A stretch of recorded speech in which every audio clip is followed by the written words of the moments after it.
Astmete jagamine. Uurime nüüd, kuidas jagatakse ühe ja sama aluse astmeid. Olgu näiteks vaja leida jagatis 2 astmes 5 jagatud 2 astmes 3. Seda saab teha mitmel erineval viisil. Üks võimalus arvatavasti selline, kus meie arvutame eraldi. Et esimene võimalus 2 astmes 5 jagatud 2 astmes 3, 2 astmes 5 on 32, jagatud 2 astmes 3 on 8 ja tulemuseks meie saame arvu 4. Teine võimalus, me võime kasutada ju jagamismärgi asemel murjoont. Ehk 2 astmes 5 jagatud 2 astmes 3 on.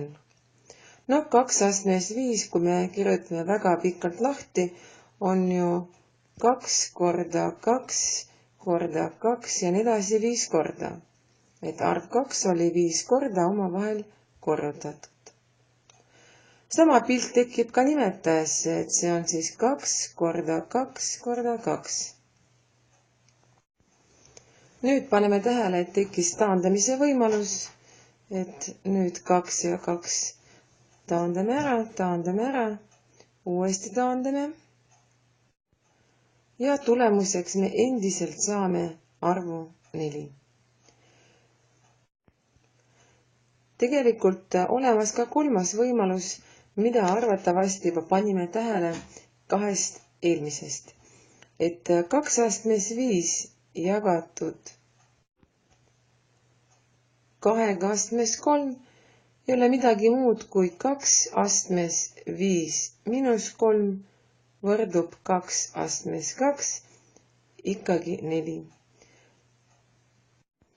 Et siin kohas tuletame meelde astmete jagamise reegli, et a astmes m jagatud a-ga astmes n on tegelikult a, alus jääb endiseks ja astendajaid meie lahutame m miinus n.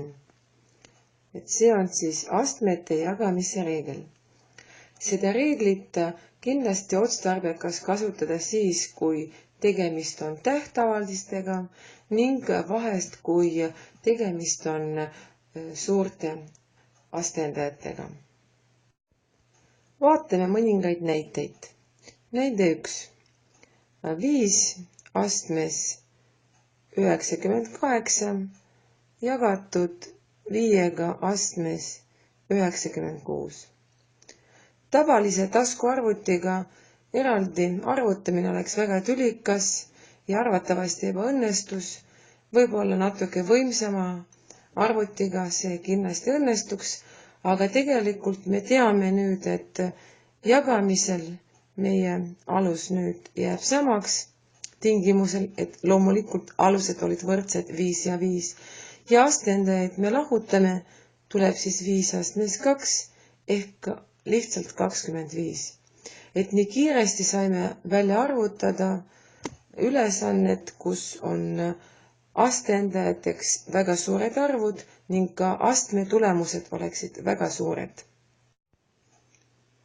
Näide 2 võtame siis tähtavaldise, et a astmes 14 jagatud a-ga astmes 10, täpselt sama reegli järgi me saaks, et see on a ja astendajaks on 4.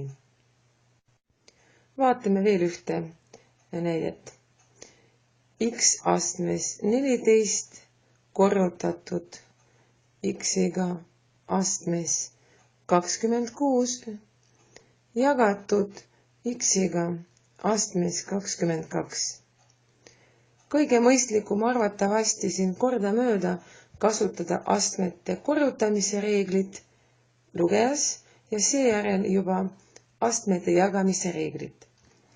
Astmete korrutamise reegli järgi meie lugeja on x astmes, nüüd liidame meie astendajad, see on siis 40 ning x astmes 22 hetkel veel nimetajas. nüüd astmete jagamise reegli järgi saame siis vastuseks x ja astendajaid lahutatakse, nii et 40 miinus 22 on x astmes nüüd 18. Et see oleks siis meie vastus.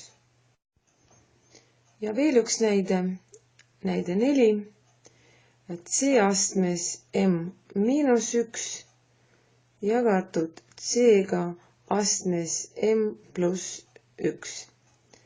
Täpselt sama reegel, kuna meil on alused võrdsed, et c nüüd astmes m miinus 1 miinus ja nüüd teine astendaja m pluss 1. Kindlasti panime sulgudesse, sest m pluss 1 on tervikastendaja ja nüüd arvestame sellega, et meil sulu ees seisab miinusmärk, seega sulgude avamisel kindlasti märgid sulu sees muutuvad vastupidisteks. Ehk siis nüüd c astmes m miinus 1 miinus m miinus 1 ja tulemuseks on c astmes miinus 2. Võib kirja panna ka positiivse astendajaga, see on siis 1 jagatud c-ga astmes 2. Ja see on siis meie vastus.